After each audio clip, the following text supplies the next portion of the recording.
Let's go.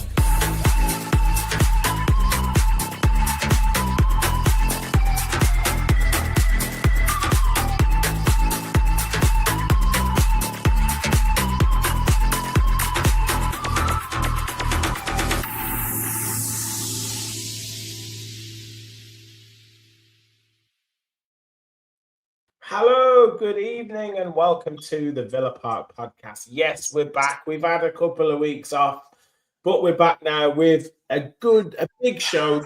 It's Tuesday night. It's usually fans forum night, but I thought, why not get a couple of guests onto the show, and we'll have a bit of a Villa round table discussion. So I've got Dan, aka Home of the Villa. He has got some exciting news for us as well, relating to his he's going to be mixing it with the big boys in the press.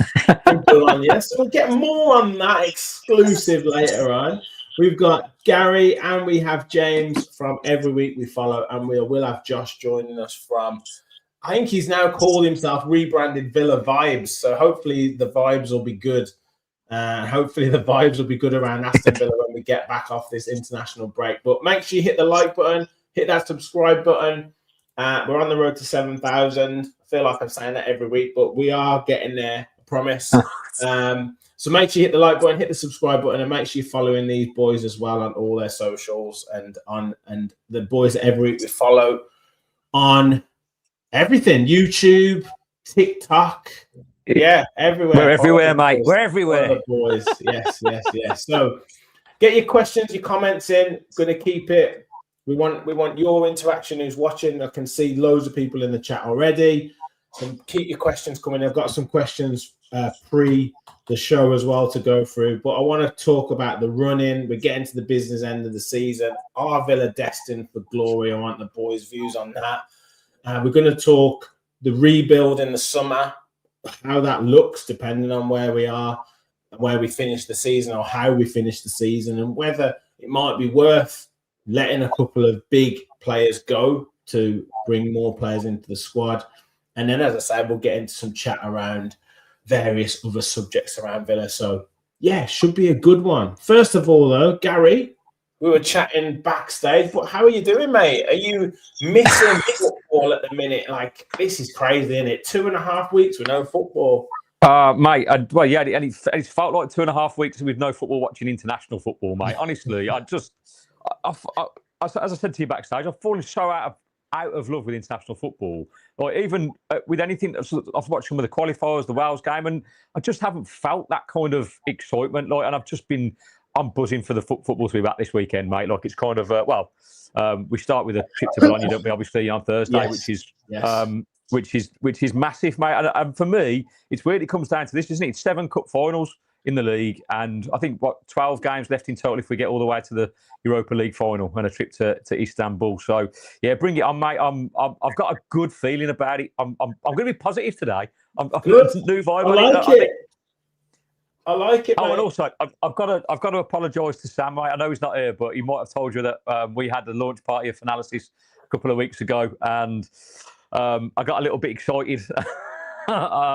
On a free bar, and he's very kind. I won an award, crazily enough, for predicting scores, which is weird, right? Because that's pure fluke, by the way. And he saved my award, mate, because I woke up in my hotel room the next day with my wife and went, "I've lost my award. I've lost my award." And then Sam sent me a message and went, "I've got your award. It was made of glass, and you would." I did hear about your antics at the Analysis Awards show, but mate, you got to enjoy yourself. You only live once, right? So exactly. We'll let you off.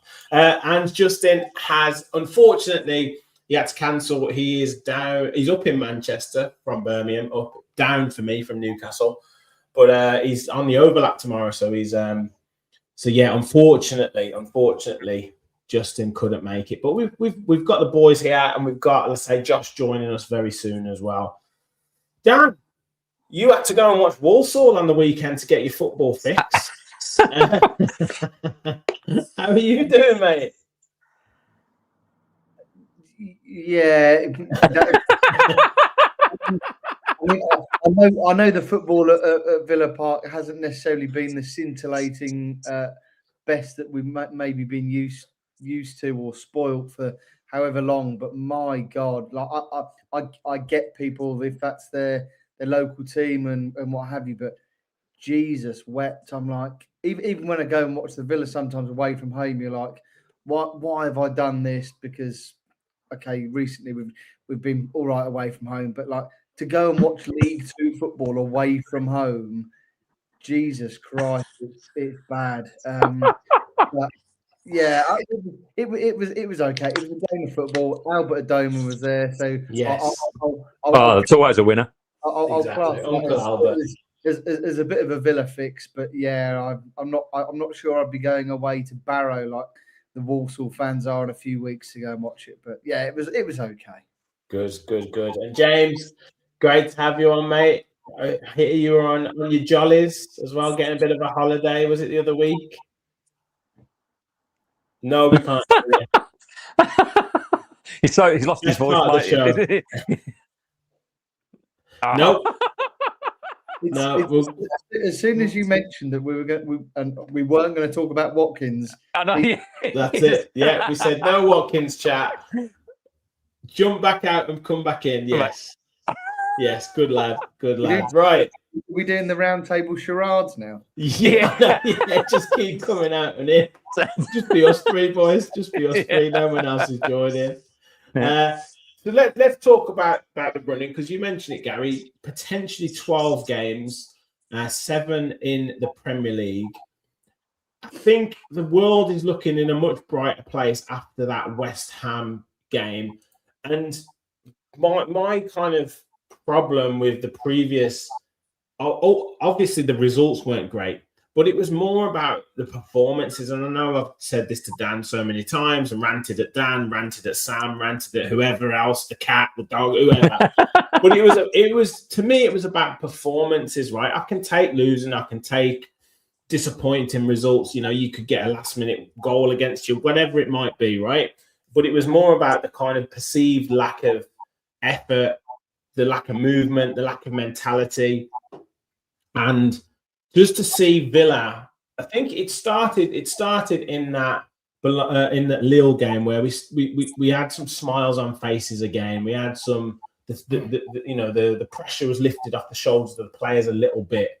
And then to see that performance against West Ham, which was probably up there with one of our best performances of the season in terms of like putting two halves of football together, was just so much more pleasing to see. And then so hopefully to take that into this final 7 games of the season, particularly these next 5 where you say in quotes winnable games, it's absolutely huge for us, isn't it? Mate, yeah, it's massive. And I think, like you, the disappointing thing for me is after last season and the way it finished, and we missing out in the way that we did at Man United, and with the experience that Unai Emery brings to the table, I really felt that this year, like if you go back to that 11-game winning streak that we picked up all those victories in a row, like we weren't playing brilliantly, but we were grinding out results, and that kind of makes you that belief. You go, oh, maybe this is the year, right, where we've got the sign of a good side here. We're not playing brilliantly well, but we're having moments of magic that we're turning up week in, week out, right? But those last 5-6 games, like, where was everyone gone? Are we still there? Hello? Yeah. Oh, there we are. Yeah. It just flashed off back. But the last 5-6 games before the Lille game and the West Ham game, where was the passion and the desire just to kind of get the job done? This is the business end now. It doesn't matter about kind of form guides go out the window, right?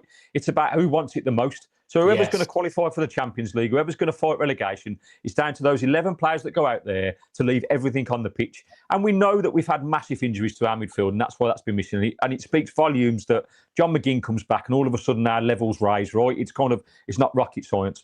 I do worry a little bit that because there's no easy games in the Premier League, right? We've got to go and do a job. Yes, we've probably on paper got the best running by the last 2 fixtures, and if we can do the business, then those 2 fixtures can be party days for us, right? Because we'll already be qualified. So the next 2 are massive, not Forest in the league, and then I think it's Sunderland at home. So both the way, Sunderland at home. Win those two, mate, and I think it's ours. I think we can kind of put the feet up and focus on the on the Europa League. So yeah, it comes down to this: how much do these Villa players want it? Are they committed to the cause? Because those 6 games prior to the Lille game didn't see a lot of fight, mate, and just a lot of kind of players with heads down, a lot of players complaining about whatever on the pitch, just looking, downtrodden. And you go, oh, have we got a second wind? Now, when we did it at the start of the season, if you can do it again now for these last 7 fixtures, mate, I think we're in a great position to do it. Absolutely, mate. Bang on. James, are you with us? Can you hear? Can you speak? You can hear me? Yes, yes. So, yeah, coming to you, mate. Yeah. As Gary said, these next 2 in the league, Nottingham Forest away, not going to be easy. But then Sunderland at home, 54 points right now. 60. If what we want to happen happens, and you get to the 2 wins, 60 points. And like you say, you're not far off kind of guaranteeing that 5th position, let's say. Yeah. I think, I mean, me and Gary spoke about it on our pod, and I actually went as bold as saying, if we can beat Forest, I hate the Forest game, because for me it's like a derby, because my in-laws are all Forest fans, so I have this whole thing. I don't know a single Blues fan near me. It's all Forest fans. So if we beat Forest, I don't see Chelsea personally beating Man City. So I think if they lose to Man City and we beat Forest, I personally think it's done, because it's 9 points then with 6. Is it 5 to play, 6 to play at that point? I just don't see Chelsea winning 3 more games than us over that period personally. Obviously, yes, Sunderland, again, you'd like to think we at least get a point, if not 2 there. Chelsea, I think, have got Man U, I think. So, again, it's just at that point, I'm kind of I just can't see it, personally. So, I'm very confident about 5th. I've been confident, to be fair. Other than the weird run that we've been going on, I was still going to Gary, I still think we're going to do it. And I actually thought we were going to get 5th for the past, month or 2. Yeah. So, I'd love top 4. And I don't think it's a case this season. I think a lot of people have said this. It's not really a case of anyone getting it.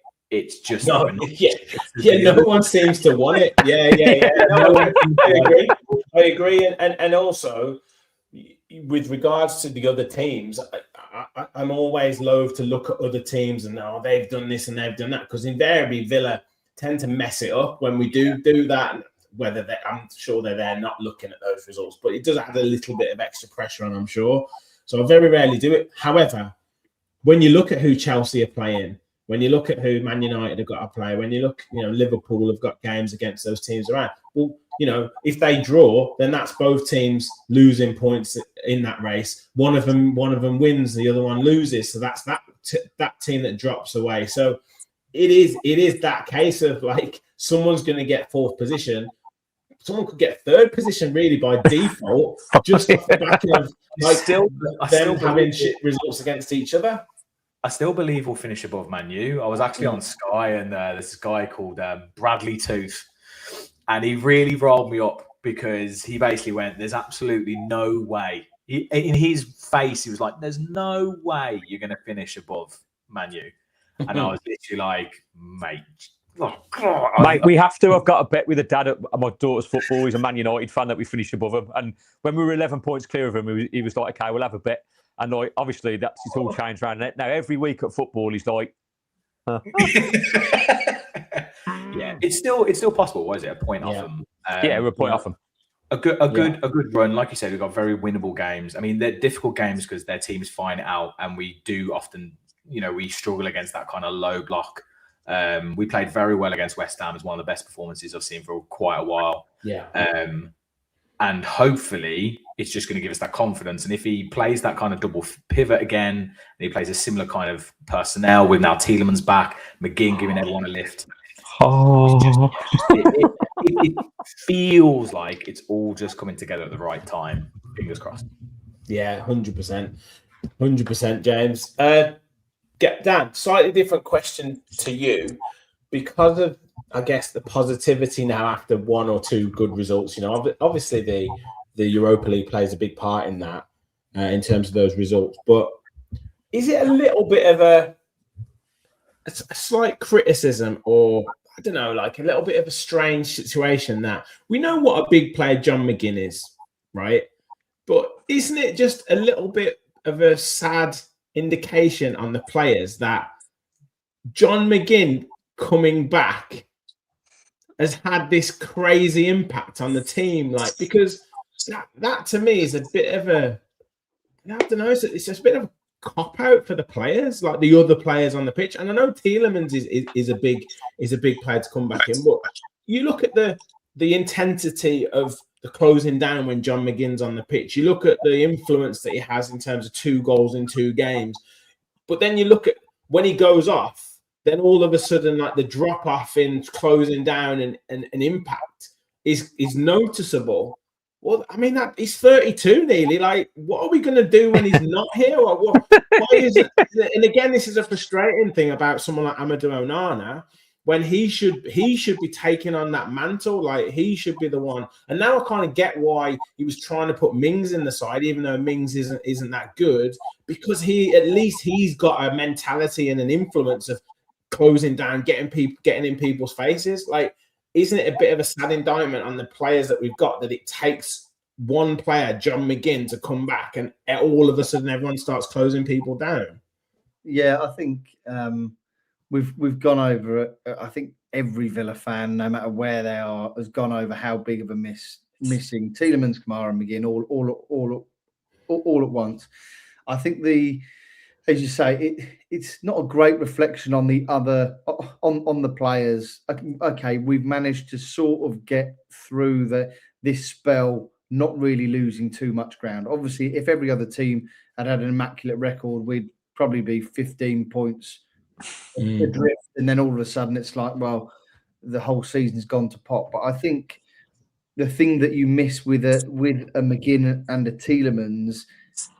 And I think, as you say, with Mings coming in, is that natural leaders. Tielemans is captain Belgium, McGinn is the national captain of Scotland. I think we lacked, and I know Konza had the moment at Wolves, which I think still is a bit sour for some people. We lacked, and I know we had Martinez, but I've never agreed with a keeper being a captain, because what they're going to do 60 yards away from the ball at times. But we just lacked a bit of leadership, I thought, on the pitch. It just looked we were constantly looking around going, well who's going to take the game by the scruff of the neck? And again, I don't want to single out Onana, but it's Onana's captain Belgium, and you like, you want, but he funnily enough, the West Ham game, he was incredible.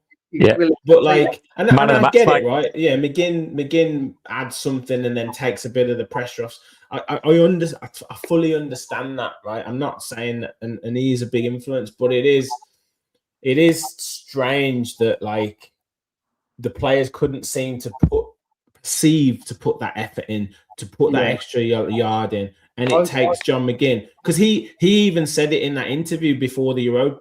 I don't know if it was before the Europa League game or before the Premier League game. He said it like, it's about time the players took some responsibility.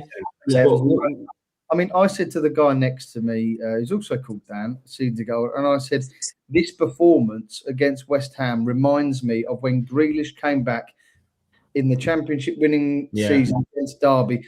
I remember that. Obviously, we still sort of kept in touch, but all of a sudden there's rumours that Grealish is back in the squad. All of a sudden the fans get a lift, the team get a lift. He scores an absolute wonder goal in that first half, and then we go on this mad run. And it's sort of like, obviously him and Grealish are very different players, but it just reminded me that why did it take that one player, not only for the fans, because probably the fans were in a similar well, certainly not, I wouldn't say I was, but you're wanting McGinn and Tielemans to come back just to give you a bit of a lift, because you know how important they are. But you just reminded me of that Championship season where we were waiting for Grealish to come back. All of a sudden Grealish comes back, and then we go on this 10-game winning run. And you're like, why did it take? And I know how good he was in that Championship squad, but why did it take just one player to all of a sudden the dynamo just starts spinning at a rate of knots. So yeah. Oh, well, look, don't get me wrong. I'm glad it's happened, but it is. Yeah, exactly. The ovation that Tielemans got against West Ham, I think it was just when he was like warming up and stuff. He got his massive ovation. And when he came on, it was just like as if it was like we scored a goal. Like the entire stadium just lifted. Villa have always been a bit of a confidence team, and I just feel like McGinn on and off the pitch, like Morgan Rogers was talking about that, because they were talking about how important is he to this team, how great is it to see him back. And I think it was before the Bologna game in the press conference, and he was just saying the first thing he said was just in the dressing room, just off the pitch, the guy, just the jokes, he just lifts everyone and makes everyone a bit more positive. Probably makes the game fun again. That's the kind of thing he brings to the team. It just makes everyone enjoy what they're doing. I'm going to be a little bit controversial because I don't get this right. In terms of McGinn still would have been around the squad, right? And he's injured, but he's still it's like talking to them or giving pep talks and stuff. Yeah, it's not like back in the day when they're just, if you were injured, that you weren't allowed around. Banished, right? My issue with the lack of leadership, particularly, and I don't want to single out Nana, but he's our main man signing, £50 million, right? So, at a time when our midfield's depleted, he had to step up for me. He should have been the one that dragged us through the mud like McGinn did at the start of the season. And I think it's really disappointing that, maybe it's one of those where, for me, I go back to kids football. Like my daughter plays for Mansfield Town Ladies, and she's being coached, and that under 15, 16 level, it's all about everyone needs to be a leader on the pitch. We need everybody talking. We need it. Like, it's drilled into kids from a young age. So we're talking about the highest echelons of football here, and you're telling me that out of that squad, there's not another man in that team that's in the squad week in, week out. Anana, Rogers, Konza, somebody to kind of go, okay, McGinn's our captain, but he's not here. We're doing it for John, and John's like having to go at the sideline. I just would have liked to have seen in those moments someone just, like you said at the start, Rich, not us winning every game brilliantly, but just the energy levels to kind of go and chase everything down, to go and close every tackle down, because it wasn't there. And that I was getting really frustrated, because you go, look, I don't care about winning football matches if everyone tries their hardest. That's what you teach kids. Go out and give me 110%. Look at all the greats at Villa. All of them, all the legends that you'll see, all the players that have always just left everything on the pitch. Paul McGrath, Ian Taylor, or Steve Staunton, Dean Saunders, Dalian Atkinson, or all these Mark Bosnich, all these great legendary players, right? They were just crazy on the pitch. You knew that they got everybody going, and that for me is something that we've severely lacking, and it's that lack of experience that cost us last year in the Man United game. And there was other games last year as well. We had 5 or 6. And it's the same things creeping in this year. We've had 5 or 6 games where we probably should have picked up points and didn't. And now we've put a little bit of pressure on ourselves. Now, that's not to say that this is a fantastic season that we're having. Right? I'm over the moon. Like the fact that we're even talking about competing for top 4 is mind-boggling, right? But it's one of them. We're so close. Yeah. We can't throw it. We're so close, and you can't throw it away now. So just go out there for the last 12 games and leave it all on the pitch. If you lose it, then every Villa fan that I know will go, "Well done, boys." And that I think that's what's been the frustrating thing, is it's always felt like there's been something left on the pitch against Crystal Palace or Olympiacos or Man United. Yeah, there's always been something that's been you feel like they could have given that little bit more, but. Yeah, like I say, it was just worth having the conversation about it, and I'm so glad McGinn is back. Don't get me wrong, and so glad Tielemans is back. I mean that little layoff that he did in just one touch, that he just, I think it was like from a throw-in or from some long pass, and he just went and just popped. Like there's no other player that can do that. So yeah, but let me just get into some of the comments, because we've got loads. Weston said he can understand one player being a catalyst, but come off it. These players are top professionals getting paid tens of millions. You'd expect at least 1 or 2 to step up. Dimension said the players never stepped up with the injuries. It does show a weak mentality. Kevin said all teams rely on confidence and goals change games. I need a t-shirt. Yeah. And he said McGinn scores against Lille. Suddenly confidence flows. It's been the way of football for decades. And then Rachel said it's not really as the space and pressure. McGinn helps us be further forward, prevents it being at our backline. Conter and Mings not performing, and here comes the losses. So yeah, I mean McGinn does give us that drive. He holds the ball up. said he's a unique player. There's no other player like him in the Premier League. No player is shaped like him in the Premier League. No player runs like him in the Premier League. Because what he does is because he's got such an engine on him, right? But I think the thing that people really, really forget is his passing ability is actually unbelievable. Like he can literally play a ball from one corner of the pitch to the other corner of the pitch. He also completely takes players out of the game because he basically uses his ass. And then he just literally turns that player and the whole pitch is open up in front of him. And he drives us forward. And the other player who was fantastic, obviously, Onana was amazing, but was Barkley. Because what I was saying when I was speaking with Gary about it was I felt like when Onana and Dougie were playing it together, it's like they didn't know who was going and who was staying. Like Dougie wasn't good enough at going forward and he wouldn't play that pass and he wouldn't drive us forward. He would lose the ball, try some stupid little flick, he would try a pass and it didn't quite come off. Whereas Barkley was driving us up the pitch. So Onana knew exactly what his job was. His job was that hold that anchor in front of that back four. And that's why he picked the pocket for that second goal because he was there and he knew what he needed to do. And McGinn was creating that space, taking players out of the game, doing what he does so well. He's just... no, I agreed. And Barkley's such an intelligent footballer. It's such a shame that he is not as fit as he maybe can be now at his age because he can play. He's both-footed. He can play long passes. He can play short passes. He can run with the ball. He's got power. You know, he's 6 foot odd and he's a big unit. So you look at and he can get across the pitch. So you look at someone like Douglas Luiz and you think, yes, he's great at controlling the pace of a game. He's great at kind of, conducting the orchestra, so to speak. But you put him under a bit of pressure, and he hasn't got the physicality to get out about the pitch. So then, maybe there's an element of giving a bit of grace to Amadou Onana because he's maybe got to cover that space. Whereas maybe he doesn't have to necessarily do that for Barkley because Barkley can get about the pitch or can keep the ball or progress the ball a little bit better maybe than Luiz does because he's more about sort of setting the play and just sort of controlling the game. I always want Luiz to play just 2-3 seconds quicker.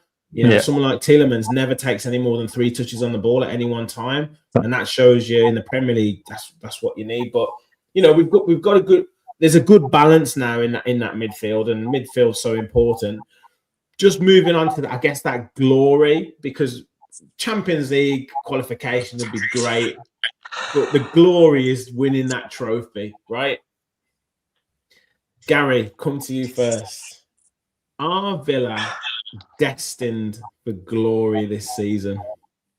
Mate, I'm going to go on a limb because I said it at the very start when we did predictions at the start of the season. What would be a good season for Villa? And I always said top 10 and win the Europa League. And I stand by that. I think the league positions we've overachieved really in that 11-game streak. I think 30 years without a trophy, the 30th anniversary of the Carling Cup or the Coca-Cola Cup or the Rumbelows Cup or whatever you want to call it, depending on your age range. It is a must for me. I think it does 2 things, right? It gives Emery and McGinn legendary status at our football club and build the statue and kind of it doesn't matter where we go from here, whatever happens, this will be for me in the 40 years that I've supported Villa, the best ever season I've seen at Villa Park. And so I can feel it, Rich. I can smell it. It's like it's in front of me. I just want to reach out and grab it. And I just hope, and this is why I just want the players to feel the same way. I know they don't because they're not fans of our club. Very few of them probably are. Probably Grealish is the last player to be a true Villa fan, right? But it's kind of what it means to this football club for its just the future of it, the stability of it, all that. So it's not just a trophy, is it? It's about a legacy for me. So let's get it done. Let's go over the line. So I'm going to believe, mate. I'm going to say yes. We are going to do it. We're going to win the Europa League. Come on, you Villa boys. Love it. Kevin says 4th and Europa League winners. Alex says define glory, top 5 for sure. That plus the Europa is a dream. Yes, that's what we want. That's what we want. But Dan, Bologna in the next round. I think everyone felt like it was going to be Roma, but it wasn't. Bologna. Then we've got either Forest or Porto. And then, could be, Kevin's predicting a Real Betis final, but is the stage set for Villa to get into that Europa League final and glory awaits?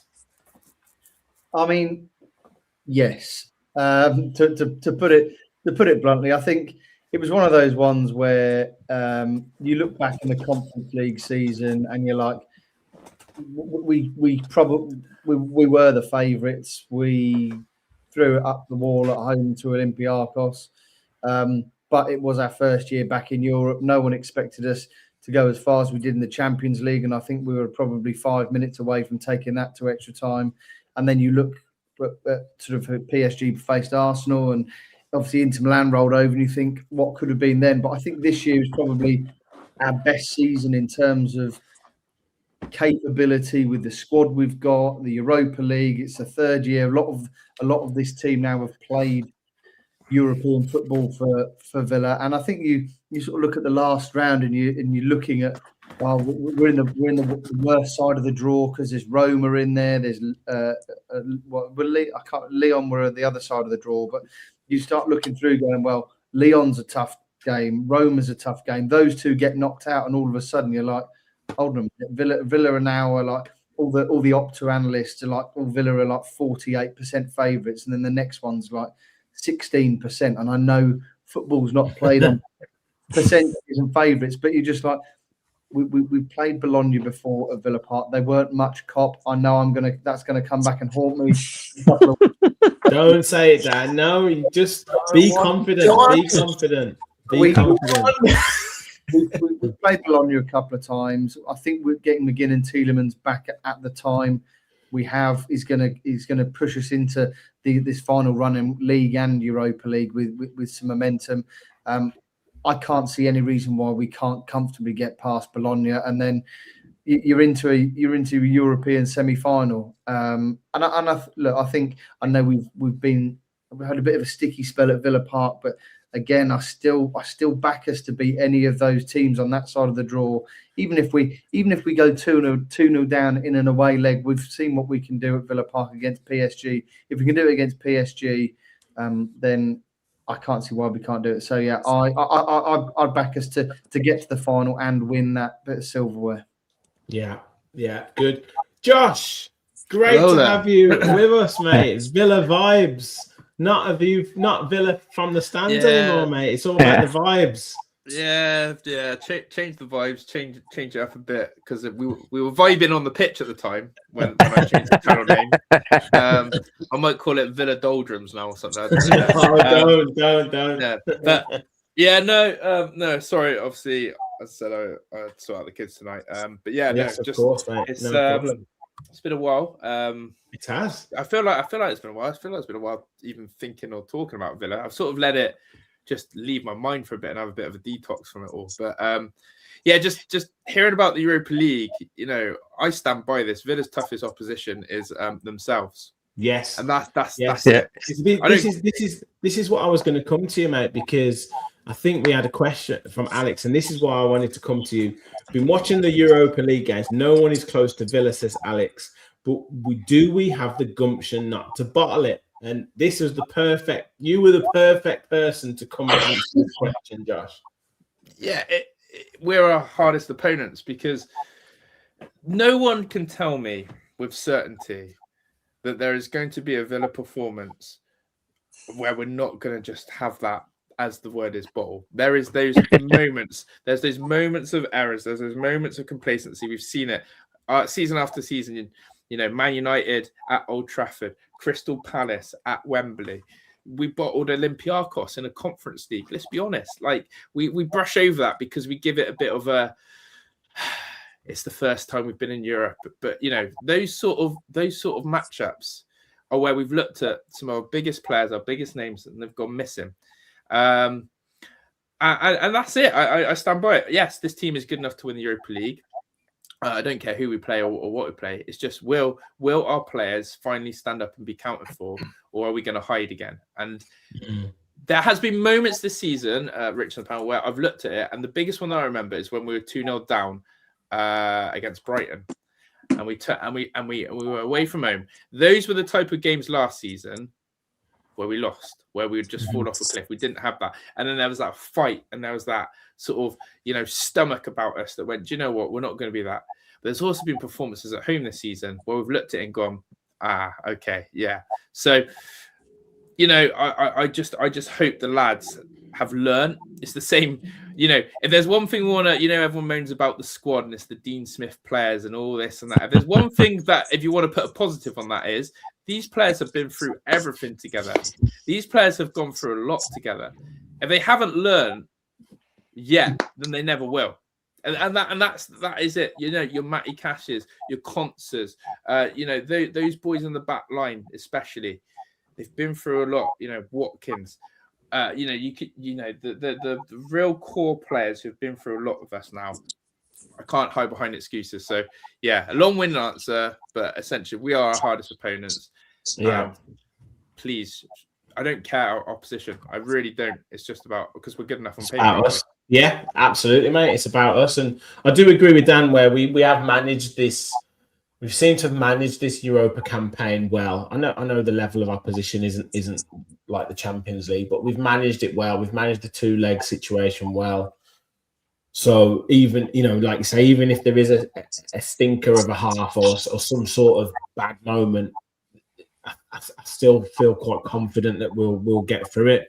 But James, just to round up on this, I don't know if you watched like the Football's 12th Man, Dan Potts' channel. And he has Billy on, who's been on our show, was on the last round table. But he got him a bit rattled yesterday because he asked the question of like whether Unai has to win a trophy, whether it's about time that Unai and Aston Villa won a trophy.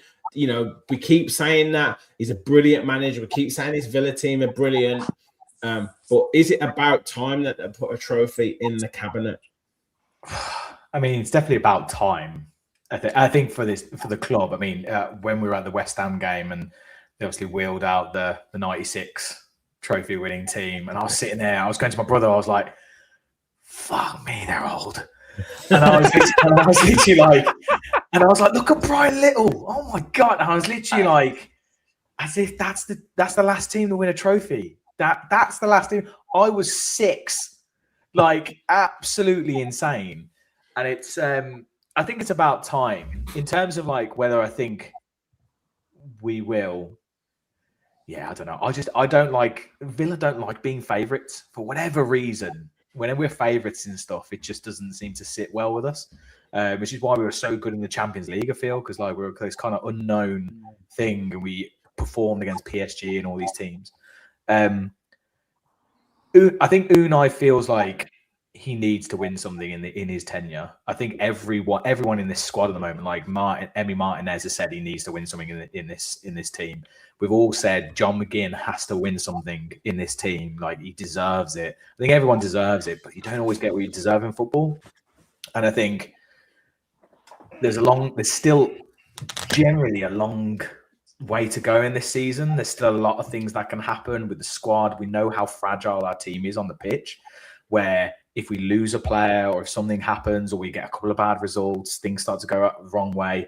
I always also look at like European away games, like Monaco, one of the worst games I think I've ever seen in the history of my life. It was like horrendous. I remember watching Gary doing a watch along, just like laughing the entire game. It was horrible. But yeah, I would love us to win something. I feel like it is time for us to win something. Whether that is this season, I really don't know. But yeah, I think for him to be classed as like the best manager ever at Villa, I think he needs to win something. I think what he's done is incredible. Absolutely. Yeah. But I think get over the line. Absolutely. Weston said, to be fair, Brian Little was the manager. That is a very good point. I was going to say it, but I thought someone would say it in the comments. He was. But it's still, I was just looking and I was like, oh my God, look at like Ian Yeah. Taylor. No, I agree. You know, it does, you know, your age, you get reminded of your age at certain moments and you think, bloody hell, that was 30 years ago, you know, and I was 15, and yeah, it does. It's just, it seems like yesterday, but it is about time. It is about time, and fair reward for the players, like Josh says. You know, a lot of these players have been together either since the Championship or since the first season in the Premier League, and kind of been through it all together. It'd be great, you know, as potentially we'll come on to the next subject, a sign off to what they've achieved at Aston Villa, because I do feel like regardless of result this season, Champions League qualification, Europa League win, there will be a bit of a transition at Villa. There will be, it does feel like they'll be coming to an end some Villa careers. I'll come to you first, Gary. What do you think of a rebuild or a quote unquote rebuild at Villa in the summer for next season? Yeah, mate, there has to be something, right? And we know that it's going to be limited again due to financial restrictions. You know, we're not going to be able to go and spend mega money. We are going to sell players. I mean, there's James and I were talking about this on the podcast. There's a rumor about Thuram from Inter Milan coming, 74 million quid rumored. But you know, for us to afford a player like that, that means it looks like Morgan Rogers could be on his way out the door. You know, if you sell him for 120 million plus, maybe we can do that kind of deal with one player. And then, you know, you've got Watkins, who is going to be 31 at the end of this year. You know, does he stay and be backup, or is he going to want to leave and go elsewhere? Again, you know, you look at Emi Martinez, you know, 150k a week, all the drama of last summer. Does he want out? He's been very quiet this season in terms of personality. His performances have been great, but, you know, he's not been the same. It just has something's felt off to me about Martinez, and I think he's probably kind of on his way. So I think we're going to have to rob Peter to pay Paul, aren't we? We're going to have to do some great deals and maybe get one key signing, which for me needs to be up top. You know, 2 seasons in a row, goal difference just lacking massively again. Like, you know, you miss out on Champions League last season because of it. And this season, yes, league position's fantastic, but if Chelsea and Liverpool decide to turn on the magic in the last 7 games and it comes down to goal difference, it's an extra point, isn't it? And we're screwed. You know, so it for me, we've got to reinvest and get something. I know we bought Tammy in January, but let's face it, that's just a kind of a holding player, isn't it? He's, you know, he doesn't. I don't even think he likes Tammy Abraham. I've watched all the home games, and I'm watching Tammy eyeballing Emery, going, "Bring me on," and he's just like, "No, Watkins is definitely playing 85 minutes here. He's having an absolute brilliant season. Scored 9 goals in 60 games." And anyway, right? We're not talking about Watkins, Gary. We're not talking about Watkins. And so, yeah, I would just like to see some sort of desire to kind of want to, you know, because we've got potential. Our midfield's great, you know, when it's all firing. Rogers, obviously, if he was to stay, phenomenal talent, mate. The kid's got potential to go all the way to the top, as far as I'm concerned. And, you know, like of Anana, playing with better players. When you watch these players play with better players, their levels rise. So we could, you know, and we've got owners that are telling us that they want to take us to the next level. They're telling us they want to expand the stadium. They're telling us they want to compete in the Champions League year in, year out. They want to compete for titles and trophies. And the only way you do that is by reinvesting. Now, we know the restrictions, but if we can do it bit by bit, maybe, and keep Unai Emery, maybe in 2-3 seasons' time, we can be doing just that. Yeah. Yeah, no, I agree. I agree to a lot of that. You know, and I said this time last season, like for me, I don't know if it was because of the Grealish situation and the saga of that. I never really get too attached to any Villa player now. Like if the price is right, I'm fine with him leaving. I really don't care. I really don't care. It doesn't bother me. You know, I love Yuri Tillemans, don't get me wrong, and 1 or 2 other players. I mean, Rogers, I love his potential. I love his attributes, but he frustrates the hell out of me with his lazy passes and his sloppy decision making at times. But then he can bang one in from 25 yards. So, but I guess I'll come to you, Josh. Where kind of Gary's talked about sort of these players potentially moving on. It ain't as easy as that because, you know, you've got Luca Dean, 31-32, McGinn, 31-32, Watkins, 31, Martinez, 32, you know, multiple other players that are getting in. Mings, 32-33.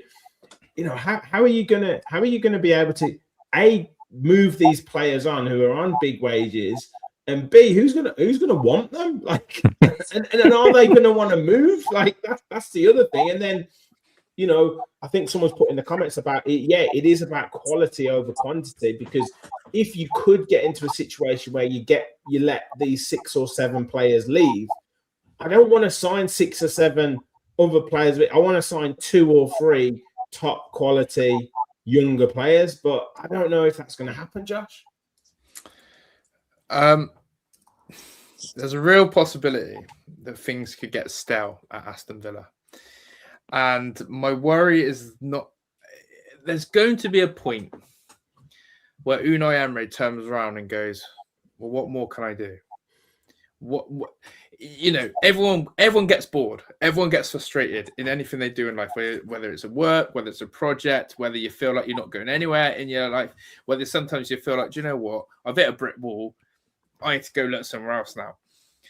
The problem with Unai Emery is if he's constantly having his tools taken away from him, financially restrictions, and he's asking to basically do a difficult squad rebuild or basically, you know, put a plaster over a wound and it gets ripped off every season, you're going to get frustrated. And I think that filters into the players. And so my fear and worry is that there are people I see who still fans who still sit there and say, if we get European football, that's still a success. If we hit Europa League, that's still a great season because of PSR, because of what we're competing in. But these are the same people who are talking about a title race. These are the same people who had title race in their mouths and tongues. You cannot tell me that you can be in one season, tell me title race, and then go, I'm okay to play in Conference League. Those don't equate to each other. They don't line up. Neither does Europa League football. So if you don't want things to go stale at Aston Villa, we need Champions League football. You cannot settle for anything less. And that is the brutal reality of things. If everyone wants to see, you see these names get linked. People are off their rocker if you think we're going to pull in some of these names. Yeah. Like you've got a questions where this isn't Football Manager. This isn't, make magic work. We are not going to attract these players if we're not in the Champions League. Look at Rashford. Look at Asensio. Enough said on that matter. So if you want to build a proper squad and you want to keep at these heights, you have to get Champions League football. And qualifying for this idea, I just seen someone say Villa has to keep qualifying for Europe in a minimum. There is that part, but it's not financially going to help us. Conference League and Europa League is cool. I don't know if anyone realised, but Tottenham, when they won the Europa League, they earned the same amount of prize money that Celtic did in the Champions League, and Celtic crashed out whenever they did.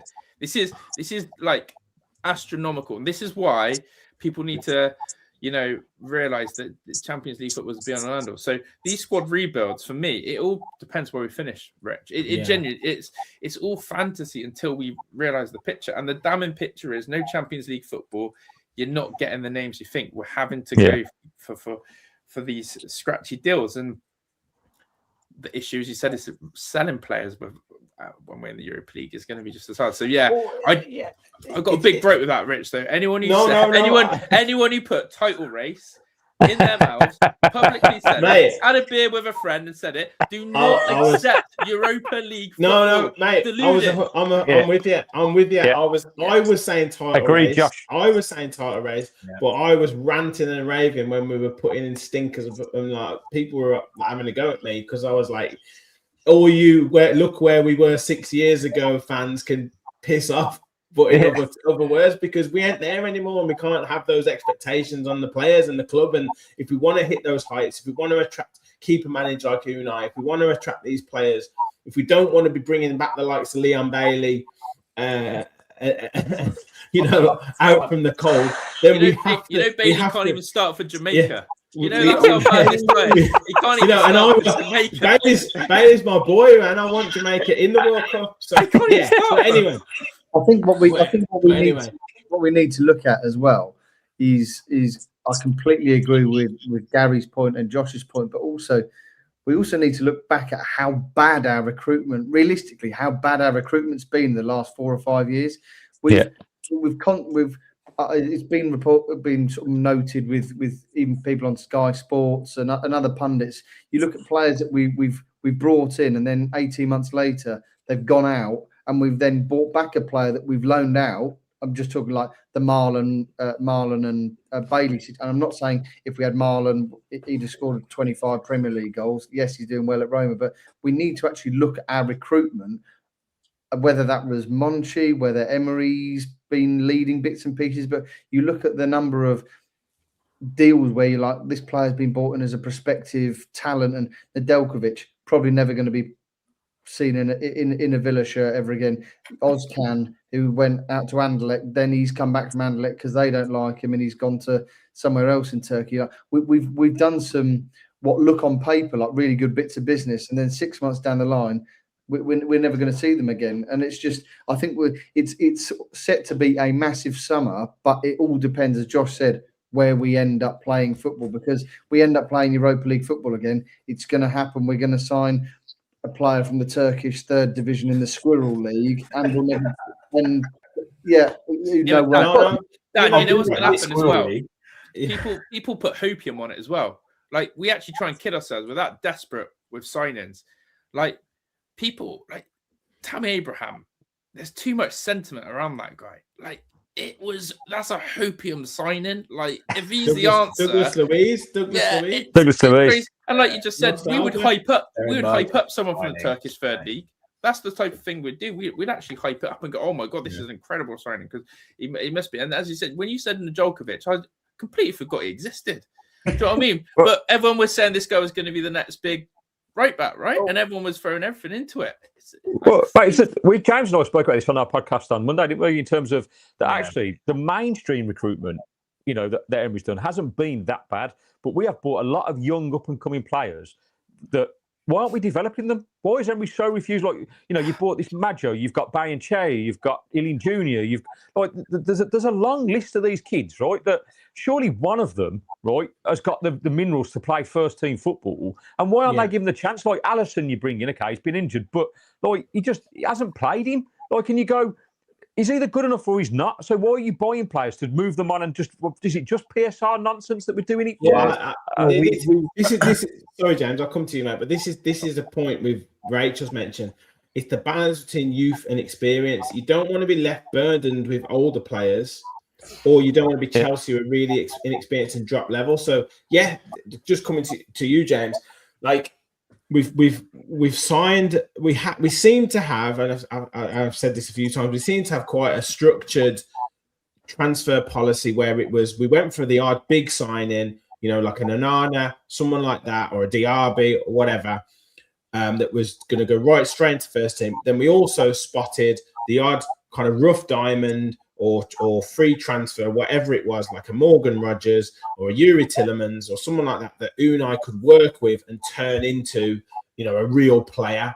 And then it was meant to be we were signing the top young European talent, or basically raiding West Bromwich Albion's academy for their players, and then putting him as. But that seems to have dropped off. The rough diamond seems to have dropped off, and then the young player coming through seems to have dropped off, and then you mix that up with signing these young players from around Europe. But we've also got we had an FA Youth Cup winning under 18 conquering Villa youth team with Hemmings, with Tristan Rowe, with Ben Broggio, with Jamal Aloba, who you're thinking, right, if you want to graduate these players into a first team, if you want to get the fans on side and get excitement into the players, you'd think, well, bring a couple of those players in, because I don't know about you, but I don't see what Jimo Aloba would do any worse than Leon Bailey at the moment. 100%, mate. I don't see what Tristan Rowe would have done any worse than Andres Garcia or Nedeljkovic, because I've just done a show with Charlie Academy. Garcia, you don't even know what day of the week it is when he goes onto the football pitch. So, that to me would make so much more sense to bring these players through it. And I get it. Premier League football and under 18 football is a completely different ball game. But when you're factoring in who's in their place or on the bench instead of them, and not getting an opportunity instead of them, I don't see what some of these players would do any worse.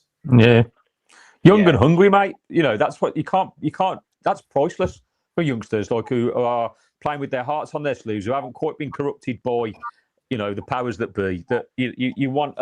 You need that, and when you look at other teams in the Premier League that've done it, like Brighton have got young Brazilian talents. You've got Max Damon at Arsenal. No, Max Damon looks like an exceptional talent, that one in a million sort of thing. But it's about just bedding them in, like you said there. What would be the issue with bringing these players into the first team and giving them 10, 15 minutes at the end?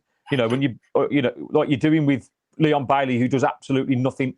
You do it like bringing them back in, those kind of players in January is almost like a kick in the teeth. The two transfer windows from last January to this one, oh my word, look how exciting bringing Rashford and Asensio was, the uplift in the team, the drive it give us to, we're bringing back Tammy, Dougie and Bailey. And if you're one of the young players looking at that going, hang on a minute, these are, surely I could do a job just as good as they can, but they're not given the opportunity. And I think questions have to be asked about that, about Unai Emery, as to why that not even one of them, just one of them gets the opportunity. You could say Bogart's had it, right? And Rodgers, yes, those two. But even then, like in this crisis that we've had in midfield, you'd think just try one and see what happens. You've got nothing to lose, right? And if you find a star, then it's a win-win. So, yeah, disappointing really that we haven't tried to kind of find a way in for any of them.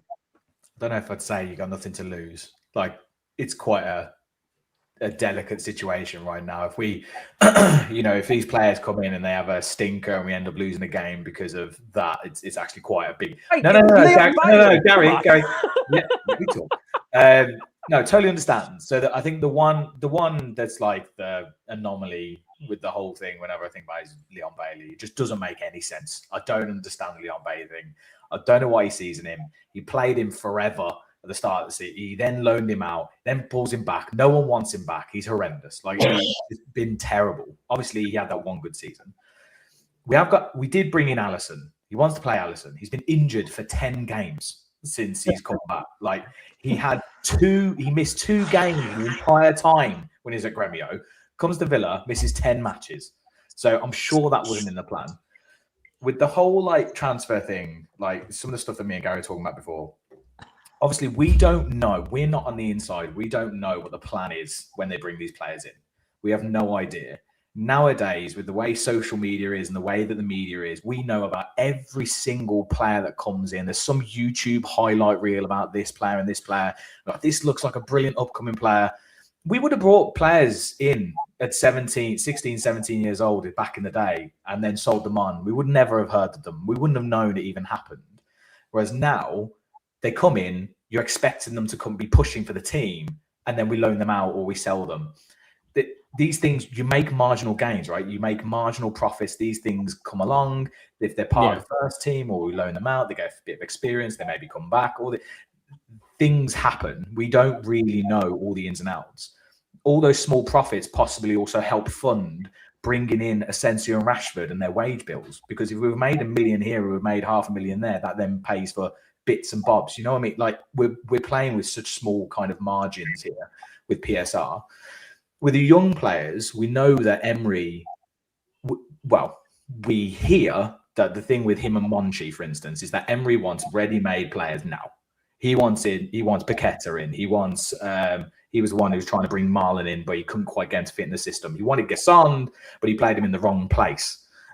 Stuff like that. So the young player, he's never really been known for bringing that young player through. The only reason he played Rodgers was because Ramsey was injured, so he had to play him. And he ended up being absolutely incredible. Garcia got injured for God knows how long, and so unfortunately he hasn't been able to play. He ain't good enough though. He isn't good enough. He showed sparks when he first came. What I'm saying, Tristan, I totally take your point, Jane. And look, I know we're getting in because I think the ultimate thing is the way we're having the discussion. This rebuild or whatever is going to be really difficult. It's going to be really difficult. But regardless of whether we get Champions League or not, it's going to be really difficult. So the reason why we're getting this conversation is that. But yeah, I guess it's just that if you, I think that it just comes into light when. I know Garcia hasn't played many games because he has been injured, but he has come off the bench at times. And Bogart's been forced to play at right back, and he's not a right back. Lindelof's been forced to play at right back. Ian a right back. I know Rachel's been mentioning like Jim Oloba's not a winger. I understand the point that you're making, but when I mean like playing in one of those attacking areas, we could move players around.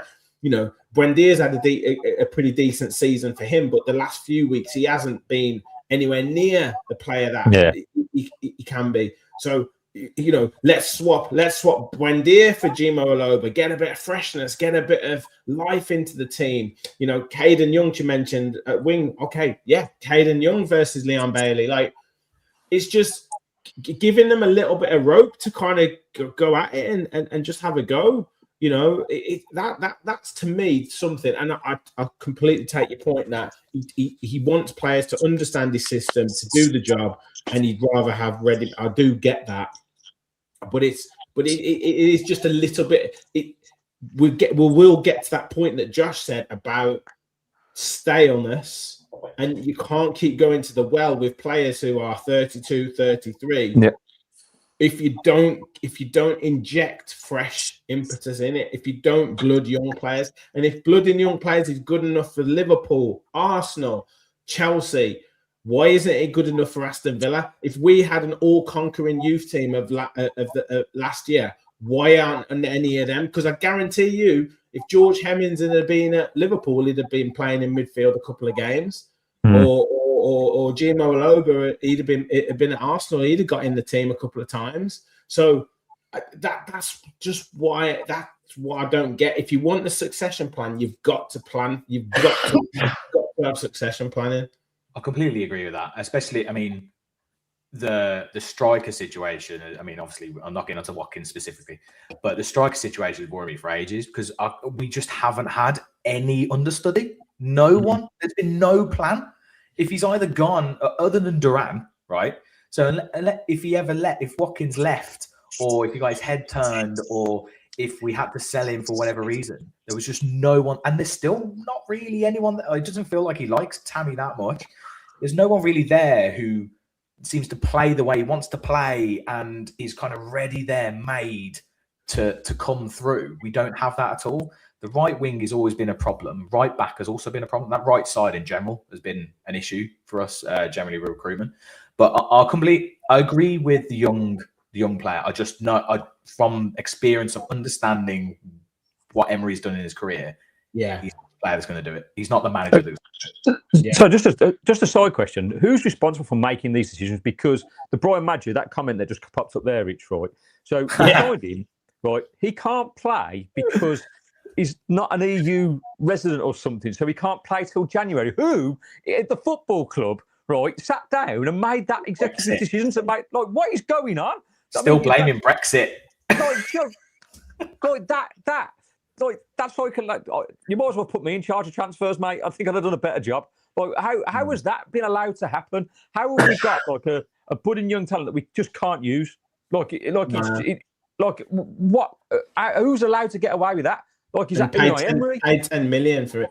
Well, and I don't know whether, because again, speaking to Charlie about this, he'd mentioned that they pulled him out of the England under-17 squad to go out and play in the not in the Dallas Cup, in the European competition, and he would have played sort of minimum 4 matches. They pulled him out of that to play in this friendly in Spain, in this training camp in Alicante.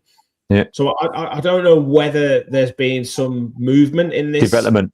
And he might be able to play in the first team in the coming weeks. I don't know, but that does seem a bit of a strange decision to pull him out of an England squad to play in a bit of a meaningless friendly. So we'll see. But he looks an exciting young player. But same again, what James is saying.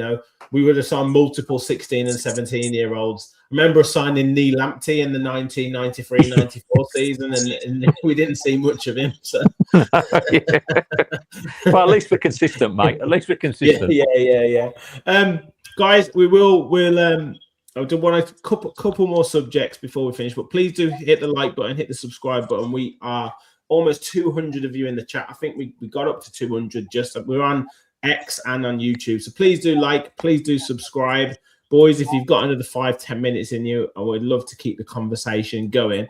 I think linked to this transfer chat and obviously the finances, Villa did announce their kind of accounts. I'm not expecting us to be accountants right now, but did sort of announce a profit. I think it was like 17 million, and I think we were all kind of expecting this because of the way the accounts are run. It's like last year we had a great run in the Champions League, so that obviously impacted the revenue. We had better sponsorship deals, and we have actually announced a profit. It's going into this SCR. James, you're nodding your head. You might have a bit more understanding on this, but does this relax Villa a little bit in terms of what they're able to spend in the summer? I appreciate that a lot of it will be based on Champions League football for next season as well. But can we rest a little bit easier with regards to this news? From what I understand, I think part of it is also because with this following year, I think the 3 years ago was quite a large loss. If I remember rightly, I think it was like 100 million or something on the balance sheet loss. So that comes out of the 3-year cycle. So I think that's also part of it. But yeah, I mean, Champions League is 100% something that we absolutely need. Consecutive Champions League seasons is the key. I think actually, I remember saying to Gary that I think we kind of shot ourselves in the foot almost by overachieving than underachieving the following season. We got Champions League, which meant we needed to up our game, brought in all these players, paid all these wages that we need to pay. Next season, we're in Europa again. We're in Europe again, but in Europa, so the income drops. And then the SCR gets tighter. So we've now got all these players on inflated wages in a competition where we don't necessarily need that squad. And so that was the problem with us not getting it last season. I don't think it 100% doesn't allow us to just kind of spend. It still seems, I still believe that we're going to need to sell a few players. I think there's probably stuff already in the works, right? I mean, we're obviously going to get the Marlon money, etc. as well, which is going to come in. But the problem with SCR is that it's all divided by 3, right? So even if you sold Morgan Rogers, say for 120 million, that only accounts for 40 million for this year's figures. So it's not like we just get that 120 million and we can spend 70 or whatever. I think it means maybe we don't need to make that big sale, but I don't think we're going to go out splashing the cash wildly because our wage structure is still insane. It's the wages that are causing us the biggest problems from what I understand from various it's that squad. So yeah, I think hopefully some of this PSR and FFP moving more to squad cost will maybe take away that pressure of just farming academy players and selling academy players for pure profit. But what it will do is put the pressure on how much revenue we're bringing in, and and how much is that compared to wages. I think unfortunately it's actually made things like kind of worse because I think we kind of solved the PSR stuff with selling the women's team. And now they've changed the rules and now we're like, oh crap, it's actually worse, I think. Well, and as you say, it's the Champions League side of it is where they get the revenue, which is where you can increase your squad costs. So meanwhile, Chelsea have got a suspended. I know. But I love looking at other teams because I know Villa have exploited various loopholes and sold their women's team and then sold the training ground and all that to get themselves into it. And I know Newcastle have just done the same thing with their ground. So, if loopholes are there to be exploited, then Villa will exploit them. But when you're found guilty of something, and especially when another club like Everton and Forest have gone through some serious punishment, and Chelsea get a £10 million fine because they cooperated, that just seems very, very, very dodgy. But anyway, we digress. Talking quickly about revenues, though, I mean, I think it's a bit of an issue. I think it's an issue across the Premier League, right? Because I think everyone's scrambling in the minute around shirt sponsors. Yes. Because obviously a gambling rule comes in next season and there's like 50% or something of the Premier League sponsored by gambling companies.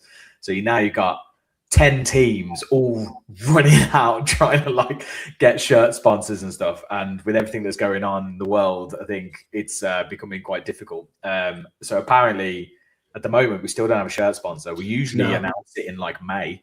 I don't know how we're going to do that. Well, there's talk of Audi and stuff. There was talk of Audi this week, but Yeah. it's interesting because how alcohol can't sponsor, it can't have alcohol on sponsors. But I know there's been like mock-ups of Guinness and stuff on Villa kit, but could you get like the non-alcoholic, like Guinness 0.0 or Heineken 0.0? Is that a loophole that could be exploited? Potentially. I'm not sure. Josh, just coming to you on this, because I think this maybe links into the revenue piece. The ticket prices has kind of raised its head with regards to the Europa League, and then we talk about extending the ground. We've obviously started that with the North Stand, but where do you sit on like the kind of increase in prices, increase in ticket prices? Do you see it as a necessary process in terms of the club wanting to increase its revenue, or do you think it's continually asking the fans to go to the well and dip into their pocket and ultimately won't have a huge amount of difference? I think Dan Bardell took a bit of stick, didn't he, on social media, because he basically said facts, which is fans are getting conned to believe that if Villa put the ticket prices up, it means we're going to help with our financial struggles and be able to buy better players. There are people who believe that. And unfortunately, you have to keep fighting that. It's difficult. You see football clubs try and work with their fan base to give them the best experience. If you want to have the brutal reality of things, I think Rich said about you can't fall in love with players anymore. You can't have sentiment. Football's a business. They're going to try and take every penny out of the fan. There's no such thing as 3 o'clock kickoffs anymore. There's no such thing as accessibility for families. It's very much of, I've got my consumer market, diehard fans who will do anything for the club, will buy every piece of merch. And what we're going to do is we're going to try and make them believe that they can help this club grow bigger. You then see beautiful stories such as where Sheffield Wednesday went into their debacle of a situation and the fans came together and spent every penny in the club shop, making sure the money goes back into the club. There are certain ways where money can be spent. But I just find that actually the idea that I think a lot of fans do get conned at Villa. I think we get conned with the boring performances on the pitch at times.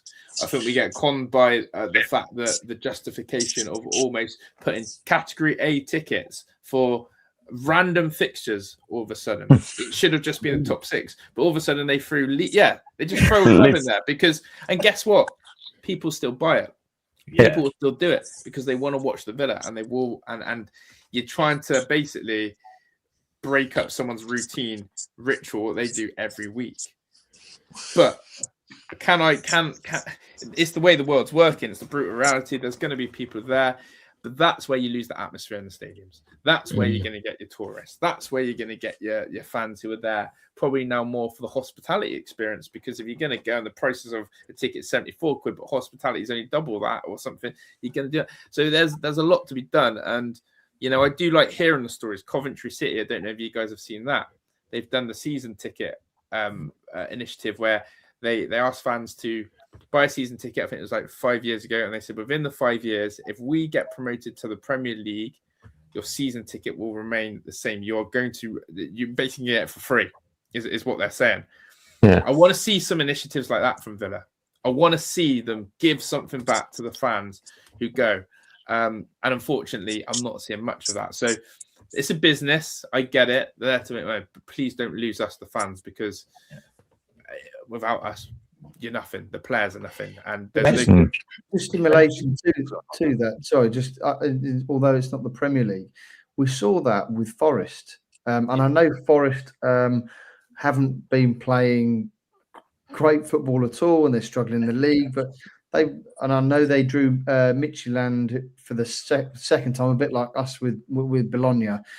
They had 14,000 tickets sold for their home round of 16 game, the first time they've been back in Europe in, 40 years, similar to when we got back into the Champions League. And they dropped the ticket prices from mid-50s down to, I think, 15 quid or 20 quid for adults. And the whole argument there is, Well, if you've done that now, why did you put the ticket prices up as it is? Because realistically, obviously, and I'm not going to get into the whole debate of Villa bigger than Forest and what have you, but you look at a lot of Premier League clubs, the ticket money is a drop in the ocean, because you think, obviously, Villa for the most part have had 40-odd thousand plus at every league game. Obviously, the Europa League's gone slightly below that, but again, away fans haven't exactly filled the away end. We've not even had a full away end at all in the whole of the Europa League at Villa Park. But you get more bums on seats. There are going to be more people that buy a burger, a pie, or go into the warehouse and buy a beer and a program. And you're like, and again, there's a reason why I'm not a football club owner, because I don't have deep enough pockets. But you just think, and it's a bit like, so the local team to me is Colchester, hence I went to go and watch Walsall Colchester. They're still charging in League Two north of 25, 27, 30 quid in League Two, which, okay, is one of those things, but they're getting 4,000 in a 10,000 seater stadium. Again, I'm not a football club owner, but if you drop those ticket prices to 15 quid for an adult, you might get 6,500, which is another 2,500 people. That's maybe another 2,500 pints sold and what have you. So I think that Josh has raised it. I think every Villa fan's raised it. The ticket prices, I think we're being lulled into a false sense of security that actually, yeah, you can really help us buy the next best thing for the Villa. But realistically, that's the sponsorship, the TV money, the Premier League, the Champions League money. It's not me and my family. Well, I don't have a family of four, but it hypothetically speaking, it's not me and my family of four going to the Villa and paying on average 50 quid a ticket, because the club, if I don't turn up to the Villa, the club are still going to survive and they'll still sell the ticket. So yeah, I think it's a never-ending circle, I think. Yeah. But this really boils my piss, if I'm honest. Simon Jordan on TalkSport this week. I'm not a biggest fan, but he said, like, Rangers have put their season tickets up by 6%, and he's like, look, obviously when he owned Crystal Palace, he said, look, it's nothing. It's like, even by doing that, they're going to get an extra £1.8 million. What's that to benefit our club? Like, annual ticket gate receipts for the Villa, it contributes 0.04% of our annual income. It's a fucking joke. For me, right, you can't have an Unai Emery and the players coming out moaning about the atmosphere, saying they want a designated section in the North Stand of people paying hard-earned money and putting ticket prices up like that.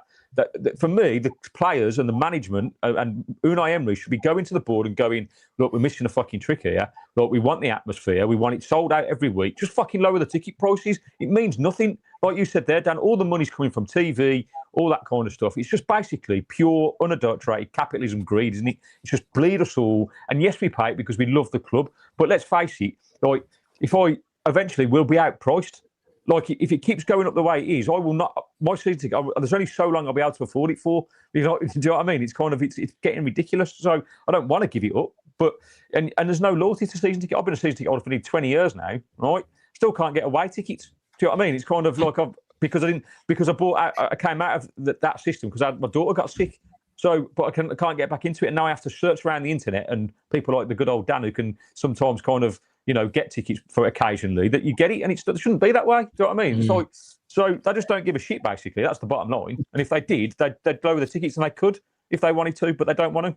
So yeah, I mean, this club's doing it the right way, right? Like, you got like Brentford, I think. One of Simon, a friend of ours who's a Brentford fan, and he was saying, like, I think it's like as long as you got a company and adult, I think kids are, I don't know if they're a £5 or if they're even free. And it's just the point of, like, it's also that next generation of fans, right? That's what they should be thinking about. Like, you've got us, but then you've got the next generation of fans also coming through who need to be going to these games. These people can't afford to take their families to, like, these games. Yeah, I think that's that's the key. That's if you want to take, like, your husband, wife, and a child, or the dad and two kids, you're paying like and you're 150, 200, 300. You might as well. You could go on holiday for the. Well, it is, and they do. I think they do need to consider. They do need to consider, because if we're going to 51, 52,000 seats, we've got the warehouse, which is great. We've got all these. They want people in and around the ground to kind of, they're talking, they kind of have it all set up, don't they? Where they do the walkthrough, and you walk in, you go in the warehouse, you might buy 2 drinks, then you'll go in the club shop, you get some, then you go in the ground, you'll get your program. They do all the walkthrough, and then they want people to stay after the game. So they'll say, like, you know, if a fan's got 80 quid in their pocket, you know, they want all of that 80 quid to be spent in and around the ground. So that's kind of how they work it out. But yeah, they definitely need to do something, because if they, you know, if all that money is spent on the ticket price, then they're not gonna be able to spend the money on having a couple of drinks or having the money on the club shop. So it is a tough one. Yeah, we all talk about we won in the Champions League. How much do you reckon them tickets are going to be? Oh, mate, it is 100 quid, mate. Minimum 100 quid. Yeah. Loads of people in the chat say we're being negative. We're not being negative. We're just having a discussion. You know, yeah. There's no, like, we literally started off the first half an hour talking about Villa. We're going to finish in the top 4. We're going to end the season in glory. We're just talking about, you know, how we need to be a bit careful about, you know, mate, that's someone who's got a hospitality season ticket. That's someone who sits in the season tickets. It's not about negativity. It's just honesty. I think it's honesty with people's opinion. I do want to say though, let's just do a quick fire, and then actually before we do the quick fire, Dan, positivity. Tell us about your good news that you put out on a message for. On Facebook, I think. I don't know if you did it on any other socials, but yeah, really. Sorry, on TikTok, Dan. Well done, mate. News. Yeah. I mean, if I'm being brutally honest, it was I think I said it on the Facebook post. It was a Hail Mary email. Obviously, I know a lot of people know that I take a load of photos from in and around Villa Park and the ground and from the stands, just as a bit of a hobby. Obviously, you're fairly limited in terms of what you can take into Villa Park, and know quite a few of mates, I don't say in the industry because I'm not in the industry, but just a hobby who photograph in the Football League and Premier League, and know a few of the guys who do the Villa stuff. And I just pinged a few emails out thinking nothing's going to come of it. And I thought, I'm going to Bologna next week. I'll just email Bologna. What can I lose? Thinking that I'll get some shirty Italian response, basically saying, go swing it. Hook. And then yesterday morning he got an email from the communication department saying, yeah, you got full accreditation, pick up your pass 3 hours before the game. And I was just a bit like, don't really know what I'm what do I do now? Yeah. One of those ones you sort of like you fire it off going, well, that will just go straight into junk. And I'm like, who's this jerk? Never heard of him. And then they're like, yeah, all authorised. And I was like, looks like I better buy like one of those like plastic stools that you see people sitting on the camera. I popped up with like a little Kodak disposable and like, I'll come take some photos. Yeah, you should have with a little Polaroid. That's fantastic. So you can go like you'll be pitch side. You can picture the players tray it like warm ups. You can picture behind the goal. Like, what do you get a certain spot where you'll be? I think so. I spoke to a guy called Liam Emerson, who is he's on L3 Visuals on Instagram. He does a lot of the pitch side stuff for Villa. So when you see the pitch side stuff, a lot of it's him and a guy called Reece Kemish who do a lot of the video stuff. He emailed me going, "Oh, great! How did you do that?" I said, "I just pinged him an email." And unless they've actually had someone on work experience responding to emails, and I'm going to rock up next Thursday. Definitely not for you. He just said, "Yeah, you get your full up 3 or 4 hours before tunnel pitch side, and then they probably will give you a spot." It's usually, he said, usually they'll go whoever you're wanting to photograph will stick you behind the goal that they're attacking. But it's going to be great because I've seen the weather in Bologna next Thursday and it's pissing down with rain. So that's why they gave you the accreditation, mate. No need to buy a new anorak, Dan. Yeah, but no, mate, fair play. You'll see me. I'll be the only one in a bright yellow Packer Mac looking like Paddington Bear, not knowing what I'm doing. Yeah. Yeah, we'll see. We'll have all the photographers will be nicely professionally positioned around the pitch, and then Dan will just be in the middle of the centre circle. Go, where do I go? What do I do? Celebrate with the players. Well, someone has already said, because it's in the forecast, they're obviously talking about the whole Dalian Atkinson celebration. Yeah. And they're like, if you can replicate that goal celebration and run on the pitch with an umbrella, I was like, as much as a great experience it would be, I don't want to be arrested by Italian police. Right. It would be a great vlog, but I thought, no, I don't really want to end up in some sort of prison cell in Bologna. No, mate, fair play. Be class. Absolutely class, mate. Absolutely class. Right, just the very last quick fire question, just to end on a positive note. Well, I hope it's a positive note for everyone in the chat. Will yes or no answer come to you first, Josh? Will Villa qualify for the Champions League? Is it yes or no answer? Is it yes or no answer? Right. I'm gonna get called negative. No, no. Oh, okay, no. Gary, yes or no? I'm going yes, mate, via the Europa League. I think we're going to win it. Brilliant. James? Yeah, top 5. Dan? I'm going to go yes, based on other teams doing us a favour. I'm still positive. I'm going to say yes on both accounts. I'm going to say we do it via the league and we win the Europa League. So we could just choose then at the end of the season. Is top 5 still Champions League? Is that? I thought that was getting taken away. Is it? No. I think it's confirmed now, isn't it? The team needs a draw basically. In the next round of games, they need a draw. All right. Any English team draws. In that case, yeah, we'll finish 5th. Yeah. Okay. We'll there you go. Yeah. There you go. I thought it was top 4. Yeah. The vibes are starting to get a little bit more. The vibes are there. The vibes are back. Right. Thank you so much, lads. Much appreciated. Josh, where can people find you when when Premier League football is back? Where can everyone find you on your socials and your channel? Well, hopefully, I've been struggling in 2026 to get rhythm because change of life scenes, everything. But I've been popping up for watch-alongs on the channel and a little bit of content, but not as consistent as everyone else who's putting in the hard work. But that's where you can find me. Hopefully, if I turn up on time, remember. But yeah, cheers, Rick. Good stuff, mate. Good stuff. What a plug that is. I gotta be honest. I can't fake it. If you subscribe, you might see a video or two. Yeah. I'm just here for the vibes. Is here for the vibes. Good vibes, only.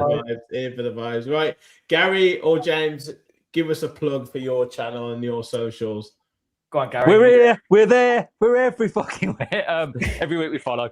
No, we're all TikTok, Instagram, X, YouTube, of course. Weekly shows, watch-alongs. We're there and thereabouts, trying to do what we can. Although it's been a bit quiet the last couple of weeks, so I haven't been very well. So I've just getting over a bit of an illness, but back next week, hopefully, just in time for the Villa. So yeah, stay tuned for everything that's coming out. We'll see you there.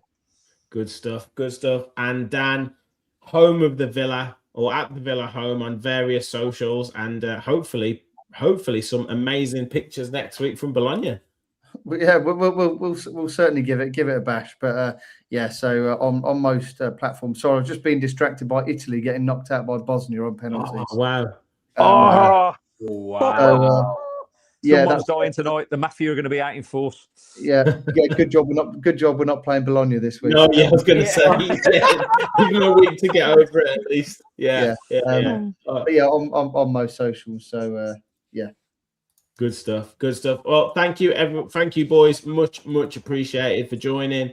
I love these Villa roundtables. Hopefully, we'll get another one in before or maybe just after the end of the season. Hopefully, celebrating some glory days for Villa. Thank you for everyone for watching.